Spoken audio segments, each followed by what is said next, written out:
much. Okay, now comes the fun part, the attorney talks. Right before lunch. I hope I can keep your attention. My name is Holly Eaton. I am the senior attorney in the Office of the DC Long-Term Care Ombudsman, which took me a long time to be able to say all at once.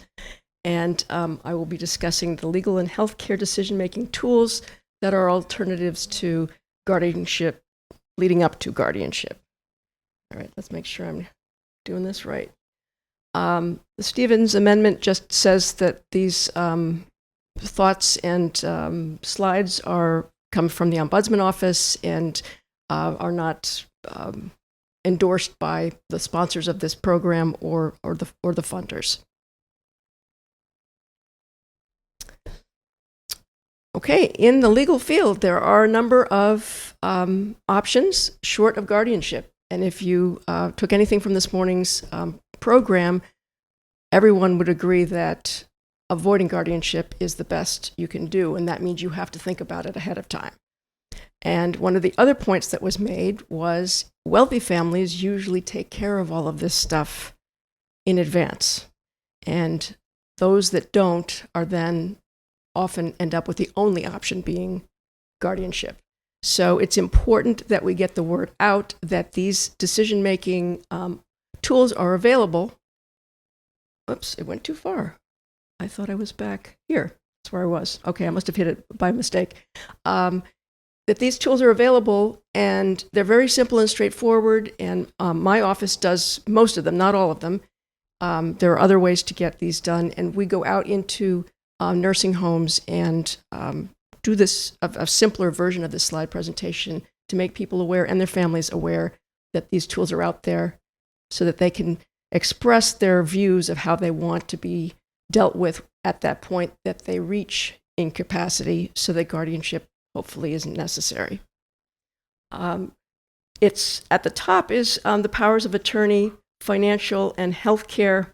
Underneath it, representative payee fiduciary is just a very simple power of attorney just for a specific purpose, and living wills and advance directives allow whoever the healthcare power of attorney is to know what their wishes are. But even without the healthcare power of attorney, you can put that down and have it available so that anyone who is making decisions for you in that situation will know what your wishes were. Substituted and supported decision-making is the next level, and then guardianship and conservatorship. Financial power of attorney is what most people are familiar with. Empowers the individual, known as the principal, to appoint a trusted person and agent to handle their finances, pay bills, etc. You want it to be durable, meaning that it survives the principal's incompetency or incapacity, and the differentiation is durable versus springing. Durable means it comes into effect usually at the time that it's executed, and then when the person becomes incapacitated, it continues. So it's there forever. Springing, I always sort of imagine something just jumping out of the page. Is when the person becomes incapacitated or a particular event. It could be on somebody's 30th birthday. It could be on the passing of someone's spouse. You could have it spring at any other later point in time. It's usually upon the individual's incapacity, then the power of attorney takes over. And some people who like the idea of hanging on to control prefer that because they don't want somebody making decisions for them while they're still able to. The problem is, there's no magic line when you know the person is incapacitated. And so you have to get 2 medical opinions certifying that the person is incapacitated before that springing one would take place. Our recommendation is always have a power of attorney who is that has been designated while you are able to make your own decisions. It doesn't remove your ability to make your own decisions. In fact, you should continue to make your own decisions, but they can handle things for you. So maybe, paying the bills is just too much trouble. You can have the person who's your power of attorney pay your bills for you, and you continue. And as you perhaps become more incapacitated, that person can take on more. But if you make it springing, it's going to be difficult for someone to step in and make those decisions for you until you've gotten those competency evaluations. Why would you make it? Well, of course, to avoid guardianship. You get assistance as needed, but it does not override the principal's ability to make decisions for themselves. And you can grant broad or limited powers. So it can be just for all purposes, or it could be just to deal with, I'm selling a piece of property and you can sign the closing documents. I'm going to be out of town. So it serves many different needs, but what we're mostly talking about is a broad one. But you can limit it if necessary. So there's a type is a general, oversees all aspects except for end of life medical care. We're going to get to that. And then limited oversees specific aspect or limited to a specific time period. When does it become effective? It can be immediately or it can be springing. If it's immediately, it has to state durable. If you don't state durable, then it's effective immediately, and when you reach incompetency, it's no longer valid because you haven't said it is durable. The magic word is durable. It means that it survives incapacity. And then springing, it only takes effect after the triggering event occurs, such as two doctors say you lack capacity to make decisions. It is no longer effective once the person dies. A lot of people think, oh, I'm in charge. I can go, start taking care of things because I've been doing this all along. That's the executor. That's the estate. That is not power of attorney. It dies with the individual. And it can be changed or revoked, canceled, but it has to be in writing. Requirements, it must be in writing, and DC requires that it be signed in front of a notary, and we always recommend 2 witnesses. Different states have different requirements. It's just make it as valid as you can. The individual still has the right to revoke or cancel or change the power of attorney at any time. Must be in writing. They have a right to an accounting. You've been paying my bills. Can I see what my bank account looks like? A right to be kept informed of decisions made on the principal's behalf. And a right to make decisions for themselves, of course, until they no longer can. So you don't just come in and take over. You stand in the shoes of that individual, but they can continue to just do whatever they do, make decisions for themselves. Important caveat, POAs are generally not accepted for managing federal benefits. And it varies by agency, and some have their own form. So for example, if you're dealing with Social Security or say a pension from the Office of Personnel Management, you have to designate somebody as a payee, representative payee fiduciary for Social Security, or to receive federal retirement benefits on behalf of the individual. So this is a limited power of attorney, and it is only in dealing with one particular agency, and it is only receiving their, say, Social Security benefits to help manage that aspect of their finances, but it's limited. You would want, so even if you have a power of attorney, they won't recognize this particular function. So you need to have that if you're dealing with Social Security or OPM. And the IRS also does not recognize the POA. You need 2848 if you're going to file returns on behalf of the individual, and you need 8821 to get transcripts or to get anything that would be coming to that individual sent to you. Okay, then there's the durable, empowers the individual to make medical decisions in accordance with their wishes. In DC, it's only springing.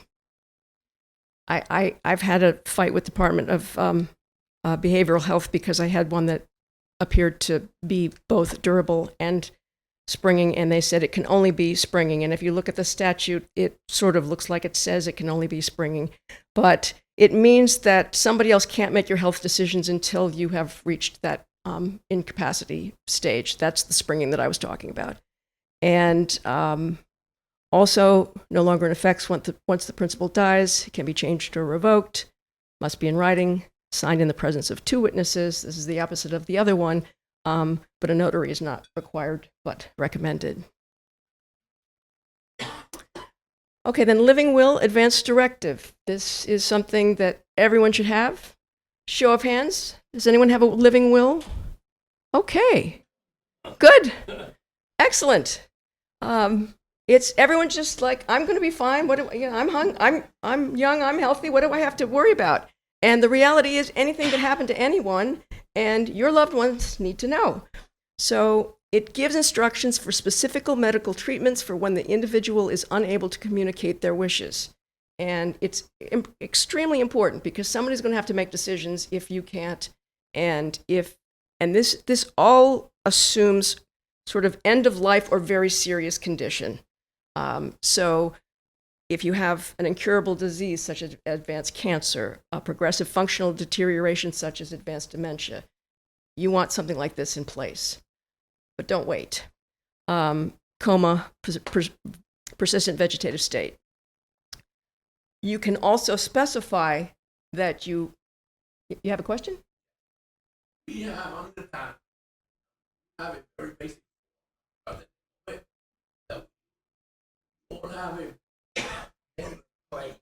Well, I'm going to get to that in 1 second. It's okay. So you can also say, I want pain medication. I don't want pain medication. I want to be resuscitated. Or DNR. I don't want to be resuscitated. There's some just very basic things that will help somebody in that situation. And something to consider is organ donation. You can put that in the document because that will help your family make that decision if that's something that matters to you. I recently learned that pacemakers can be repurposed. You cannot give a human-grade pacemaker to a dog, but you can give them a used pacemaker from a human. So if you wanted to help a dog out, that's something to be aware of. Okay, now this one is important because I didn't know it existed. It's called the MOST form, Medical Orders for Scope of Treatment. And I believe it is throughout the country. I know I've seen it in New York and DC. And this is completed with your doctor, healthcare provider, who must also sign it. It is registered in DC with the Department of Health. It follows you everywhere. So if you are at GW Hospital, they can pull it up and they will have that information. And another time you're another hospital, they can pull it up. You can attach to it your healthcare power of attorney and any other documents so that you get to the hospital and they say, oh, here's the person we need to call. It can be changed, but will always have to be done with your doctor. Now, this is an example of the MOST form, and it hits the most basic things. So you could have one that has a lot more. Cardiopulmonary resuscitation. Do you want to be resuscitated? Number one. B, medical interventions. Do you want full treatment? Do you want selective treatment? Do you want comfort-focused treatment, which is don't bring me back to life, but make me comfortable and go on my own.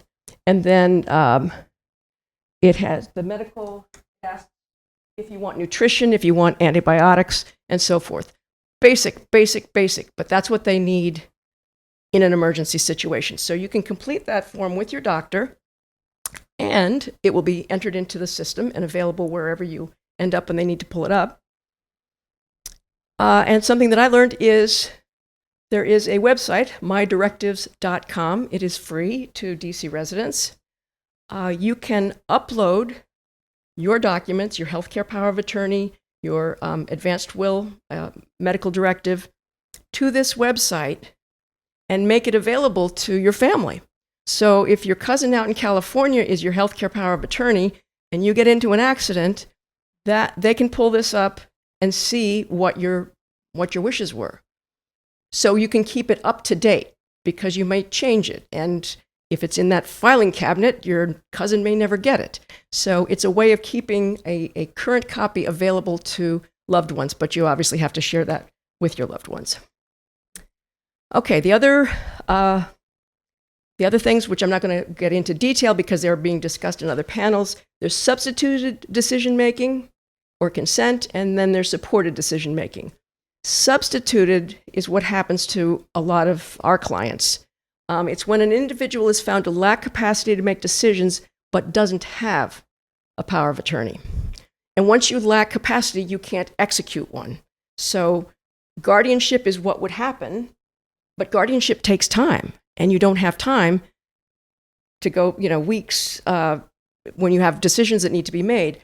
So DC law provides that certain individuals can step in to make decisions, such as a spouse. And I'm going to show you the statute shortly. Supported decision-making is, it's a concept of an individual asking for help from a trusted person to them. And you can fill out a supported decision-making form that says to anyone that you encounter that I would like my mother to help me make my decisions. So it's a way of somebody who has limited capacity but still able to make decisions and wants assistance with it, to let people know, yes, please let my mother be part of this conversation. And it'll be covered this afternoon, so in much more detail than that. The DC Code, substituted consent, obviously this is the order in which they would see somebody as a substitute power of attorney. You have to still get the two doctors' certifications, so it doesn't happen right away. But they would first go to the spouse or domestic partner. Obviously, guardian would be the top. After the spouse, adult child, parent, adult sibling, religious supervisor, close friend, nearest living relative. So there is at least that as a backup.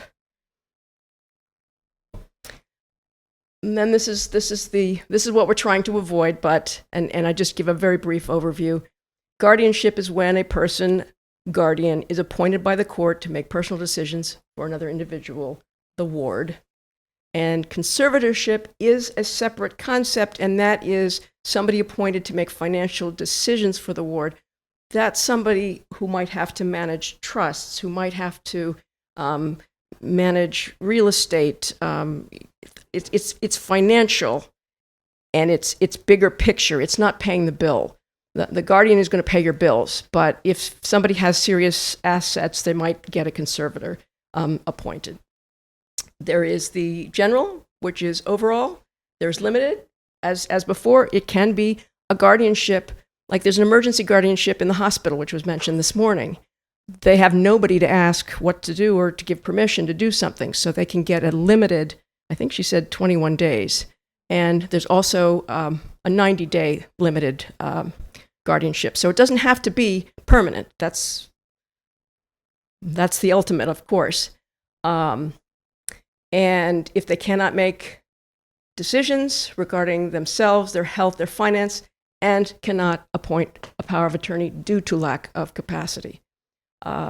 So again, alternatives are supported decision-making, powers of attorney well in advance, and you can do some that are limited to oversee certain issues, so sale of property or healthcare decisions. So if you only want them to help you with certain things, you can put that into your powers of attorney. So this is again the alternative.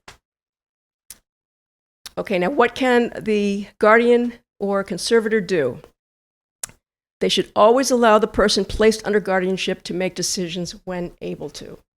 That's very important, and there's sort of this sense of, oh, I'm in charge, I can just make these decisions. A lot of people have the capacity to make decisions. They may not be able to handle their finances or other aspects of daily living, but that doesn't mean that they don't have an opinion and feel strongly about something, so they should be included. So regarding personal decisions, living arrangements, healthcare decisions, not to the extent of a healthcare power of attorney, which is kind of end of life. There's a difference in that arrangement. Pay bills and rent and protect from abusers. And then the conservators, financial decisions, managing assets, open and closing bank accounts, selling assets, including the house, managed trusts. It's usually somebody that has a lot of assets that could be exploited, abused. A family member could abuse. It's to conserve, literally, those assets. And then the rights. The ward has the right to be treated with dignity and respect, free from abuse, neglect, exploitation, and discrimination, right to an attorney during the hearing, and a right to appeal the decision. And an attorney is appointed for them. Right to request a change in the guardian, conservator, modify, or end it. They have a right to ask for it. They have a right to file a complaint against the guardian. They have a right to contest the fees or compensation, right to be involved in decisions to the extent possible, and right to mandatory review every 3 years. And that was also mentioned this morning. So the guardianship is the most restrictive option. It strips the person under guardianship of their rights, and that's very scary. Loss of agency, and this sort of assumption that the guardian is believed to have total control. They do have the final decision, but that doesn't mean that the ward can't express their views. Without a guardianship, there's a risk of institutionalization, losing property, and the fiduciary panel appointment by the court is a non-family member. They are either paid from, and they are paid from assets of the individual. This is assuming somebody with resources, unless unlimited income. If it's limited income, then it will be paid out of the resources that the court has in appointing them. And you sometimes run into difficulty with third parties. Banks can set up barriers for guardians because they're worried that they might be doing something wrong. So just to be aware of that. Okay, I guess we come to the question part, and I don't know if you have questions for them or for me. Okay, yeah. I think he's going to give you... I had a question about the spring power of attorney, Yes. healthcare. Yes. Is there any, and I think you said the statute is vague, but is there any, in other words, is it clearly sprung if the person is in a coma, or who decides whether or not it's sprung, and what are the consequences if they do so incorrectly? Well, give me the quick. Okay, yeah. It's fine. That is always the problem. When is the moment? If somebody is in a coma, that's a temporary, hopefully, but you don't know. And you have to have two doctors say. You still have to go through. Yeah. You still have to go through that process. If it's done incorrectly, well, you can sue them. I'm just wondering, in practice, does it actually happen? Well, probably not very often, but it can. It can, and it's only going to come up when there's probably family strife, or somebody that wants the house and let's get rid of grandma, or but I love grandma, I want to keep her, and that's difficult, and that's the doctors have to contend with that. The bottom line is two doctors have to sign. Yes, or doctors or healthcare professionals, so it could be, yeah. Thank you. And I see some other questions. Yeah, I'm just going to go back. Is a living will and an advance directive the same thing? Yes, it's called different things in different states. Well, you want to go this way? Okay. Sure. Hi, Holly. It's Joan from DACL. Nice to see you. Yeah. Just quick, you didn't talk about rep payee, but does the power of attorney, the financial, cover those same sorts of tasks, or do you know when it's better to use one or the other? The rep payee is outside of the power of attorney and is what's required by Social Security or the Office of Personnel Management for those benefits. It's partly because every state has its own POAs, and the federal government doesn't have to recognize anything that a state does. So to make it easier, they just say, if you want this specific role, then you have to designate somebody to fill that out for you, or accept those funds. Yeah. Okay. Hold on. To piggyback on that question, even though that person has financial power of attorney, they're not allowed to go to Social Security to request a... Correct. It's a separate form just for that purpose. Okay. And the IRS has the same. They won't recognize a state power of attorney. You have to fill out one of their forms. Okay. So if somebody has power of attorney, do we also need an advance directive? Oh, they do need an advance directive. Yeah. Yes, the advance directive says this is what I want when I'm in a position that I can't make these decisions and I may or may not survive. So it's really focused on end of life. Okay. But you can put anything in it too. I mean, if you want to. That's mostly what people do. Yes. Sorry, I have very, very bad voice because of. Anyway, I have a ward that refuses to go to the hospital many times. She's in a group home. Then she also has a mass in the chest that she wants no surgery or no biopsy whatsoever. I have no power to make her go to the hospital, correct? Even though. Okay, that's what I thought. And she wants the DNA, DNR, and again, there's nothing wrong with her, but that's what she wants. My hands are tied, correct? Correct. She has a right to make a bad decision. Thank you for putting it that way. We all do. I mean, that's the whole point. We all can make a bad decision, and it's just hard when you feel responsible because you know what the consequences are or could be. Hi, thank you. My name's Misty Thomas-Zaleski. I'm with an organization called Council for Court Excellence, and I'm not asking a question, but I wanted to take a moment in this forum because of so many of the things raised. We have a community guide that seeks to explain DC law from least restrictive alternatives to the most restrictive alternatives. So a lot of the information that was on the great slides today, hopefully designed with an audience that's even maybe further a couple steps removed from this group's understanding. And then we also on our YouTube have 3 videos that are designed for end user folks on those least restrictive alternatives. So if you have folks in your orbit that are auditory or visual learners or want sort of a written guide you can share, I just wanted to make sure folks knew that Council for Court Excellence, a little bit of a weird name to be doing community legal resources, but we do, and it is DC focused. So just wanted to share that here in hopes that people could find that resource. Yeah. Very good. Thank you.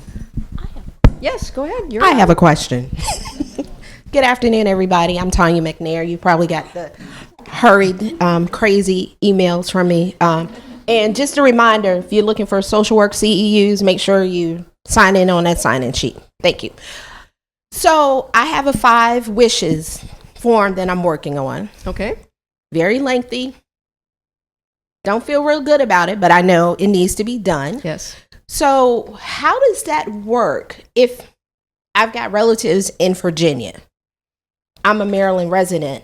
How, heaven forbid, something happens to me in Virginia, how will the facilities in Virginia know what is on my 5 wishes? That's always been my question, even with the advanced directives. How do I make sure that that information is uploaded and accessible to anyone, anywhere? Because you just never know.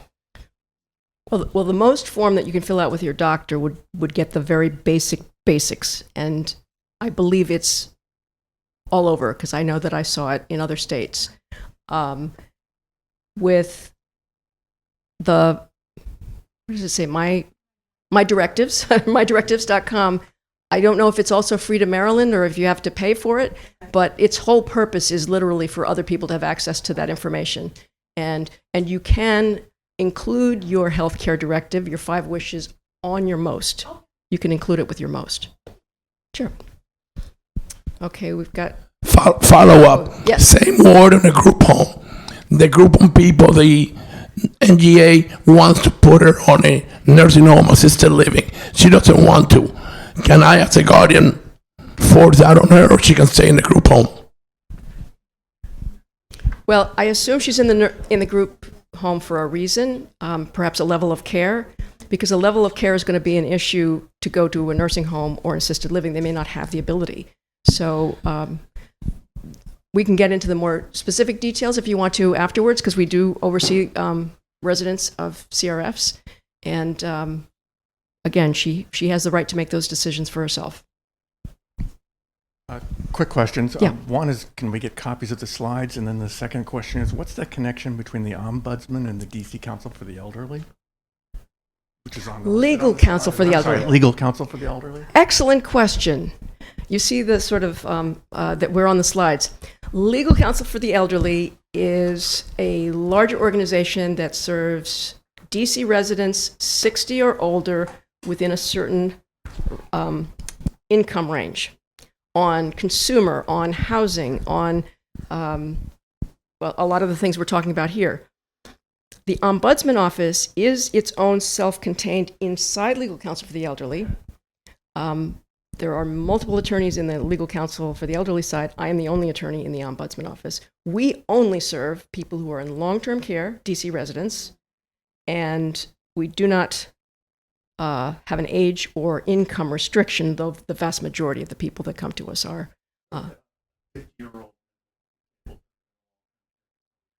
Absolutely. That's what we do. That's what we do. That's what we do. Yeah. So you can come in to us either through, we have a legal helpline and they have a legal hotline. The difference being you talk to a person who does intake and gets all your information. The helpline is you leave a message, somebody calls you back, they figure out the right person. I can email them to you. Yeah. Hi. Someone earlier mentioned on one of the slides that said that 500 people were outside of the district in long-term care. So, yeah, what authority do you have over that? If there's an issue and a DC resident is in Maryland? Well, basically, you are under the jurisdiction of the ombudsman of that state.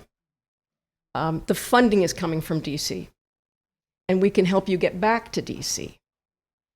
But it is the ombudsman, if there are issues or problems, the Maryland ombudsman would be the one that would oversee it.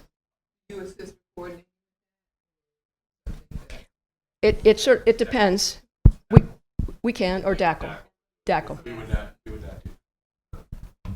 Yeah. Are you aware of any current programs that maybe go to, assisted living facilities or nursing homes and help seniors draft powers of attorney? Well, actually, Legal Counsel for the Elderly That's what I was wondering. does that. Okay, that's what I was wondering. If anyone contacts us, yes, we do that. We have an attorney that goes out and visits either in the home or at the facility. Okay. And I'm not sure if there's other ones, but that's one of the things that we offer. Okay, perfect. Thanks. I see another question in the back. Oh, here's one up here. So if a person is under a DC guardianship, but they are in a nursing home in, say, Maryland or Virginia, does that guardianship have to then be transferred to Maryland or Virginia, or does the DC guardian continue to? I will give you a lawyer's answer, which is either Louisiana or it depends. But the states have a provision called full faith and credit. So if you get divorced or married in this state, that state recognizes it. So the guardianship would be recognized in that state. Okay. So I understand the complication, and certainly in the DC area, it's complicated. And most of the provisions are pretty standard around from state to state. The only difference might be if you have to have a notary or 2 witnesses or any of that stuff, but they would still recognize a DC executed guardianship. Thank you. Yeah.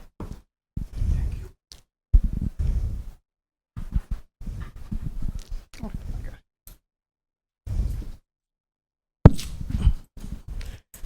1 minute and 30 seconds. Thank you. This question may be for Mr. Purley.